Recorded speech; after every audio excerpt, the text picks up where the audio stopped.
Bismillahirrahmanirrahim. Assalamualaikum warahmatullahi wabarakatuh. Apa kabar semuanya? Semoga selalu dalam keadaan sehat. Jangan lupa nih, pakai masker, cuci tangan, dan tetap jaga kesehatan ya.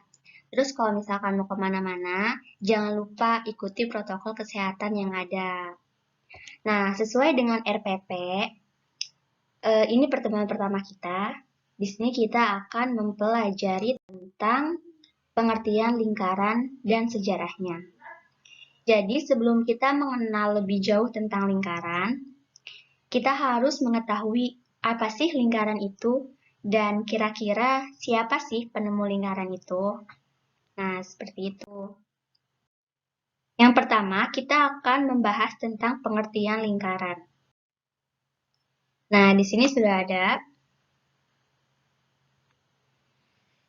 Apakah lingkaran itu? Jadi, lingkaran itu merupakan kumpulan titik-titik pada garis bidang datar yang semuanya berjarak sama dari titik tertentu. Titik ini disebut pusat lingkaran.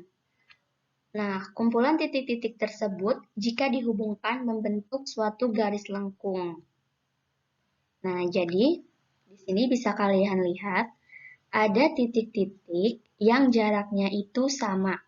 Kemudian dia itu membentuk garis lengkung. Nah, ini yang disebut dengan lingkaran. Nah, begitu. Kemudian, di bawah sini ada istilah-istilah yang sering terdapat di lingkaran. Ada keliling, jari-jari, diameter, luas, juring, tali busur, tembereng, dan busur. Nah, untuk kelanjutannya, nanti akan kita bahas di pertemuan selanjutnya. Kemudian, di sini ada gambaran tentang rumus luas lingkaran. Di sini ada nilai pi, dan juga ada rumus luasnya. Nah, yang ini. Kemudian,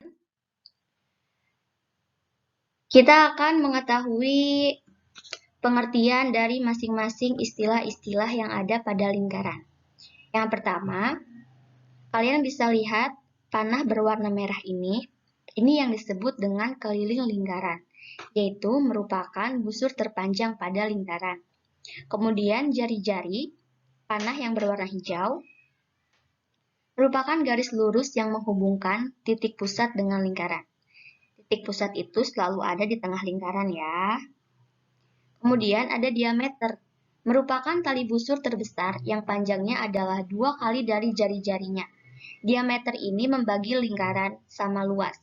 Nah, selain di sini, kalian juga bisa menggambar diameter seperti ini, juga seperti ini. Jadi garis yang membagi lingkaran itu disebut dengan diameter. Kemudian ada juring.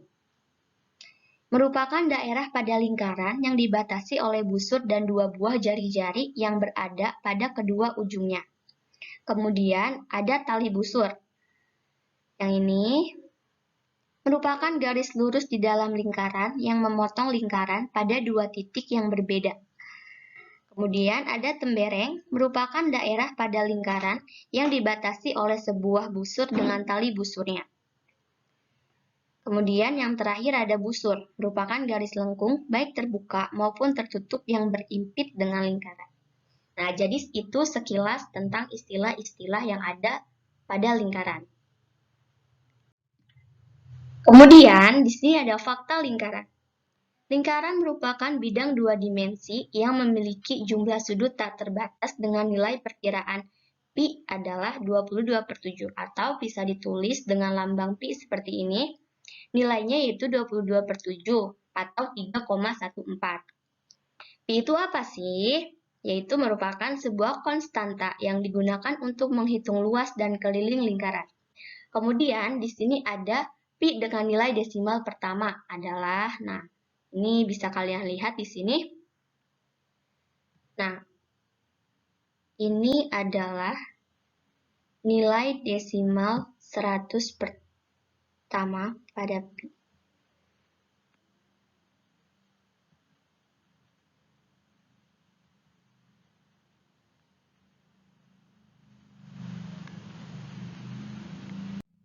Nah, kemudian selanjutnya kita akan membahas sejarah lingkaran. Dalam bahasa Inggris, lingkaran disebut dengan circle, serta memiliki kaitan yang erat dengan kata circus atau sirkuit. Sementara itu, lingkaran dalam bahasa Yunani adalah kirkos atau kuklos yang merupakan metatesis dari bahasa Yunani Homerik, yaitu krikos yang artinya cincin gelang atau simpai. Nah, keberadaan lingkaran telah ada sejak zaman prasejarah. Objek-objek alami seperti bulan dan matahari memiliki bentuk lingkaran jika kita amati.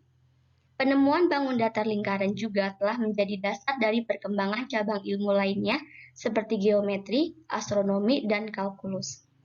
Penemuan roda menjadi cikal bakal penemuan dari sifat-sifat yang dimiliki lingkaran. Bangsa Yunani mengatakan bahwa bangsa Mesir merupakan bangsa penemu ilmu geometrik.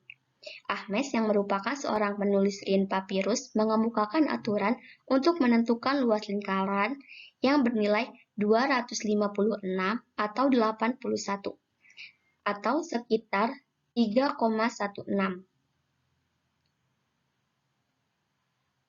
Pada buku The Euclid Tree mengemukakan tentang elemen-elemen lingkaran dan penulisan segi banyak.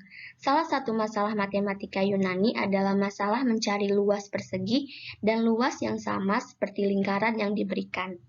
Beberapa kurva terkenal seperti kali dicoba untuk memecahkan masalah tersebut. Anastagoras pada tahun 450 sebelum Masehi adalah matematikawan yang tercatat pertama kali mempelajari masalah ini. Nah, siapakah penemunya? Di sini yaitu Zhu Songjia, lahir di kota Jiankang, kota Nanjing, negara Cina pada tahun 429.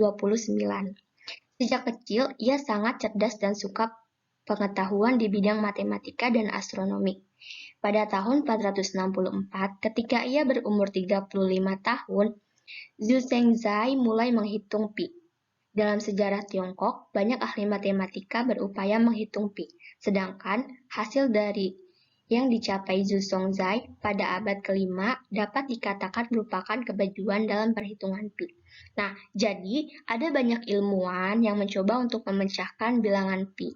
Namun, Zhu ini temuannya merupakan perhitungan yang paling akurat tentang pi. Seperti itu. Nah, yang kedua ada Archimedes. Dalam matematika, Archimedes berkontribusi dalam kalkulus dan geometri. Dalam kalkulus, ia merumuskan teori bilangan, sedangkan dalam geometri, ia membahas tentang rumus luas lingkaran. Persisnya, Archimedes membuktikan bahwa luas lingkaran sama dengan setengah keliling kali jari-jarinya. Nah, jadi si Archimedes ini membuktikan bahwa luas lingkaran sama dengan setengah keliling kali jari-jarinya. Nanti untuk lebih lanjutnya kita akan bahas di pertemuan selanjutnya. Nah, seperti itu. Jadi untuk pertemuan kali ini kita hanya akan membahas tentang pengertian lingkaran dan sejarahnya serta penemu-penemunya. Pertemuan kita akhiri. Tetap jaga kesehatan dan stay healthy ya semuanya. Jangan lupa tetap mengikuti protokol kesehatan yang ada. Terima kasih. Kurang dan lebihnya mohon maaf. Wassalamualaikum warahmatullahi wabarakatuh.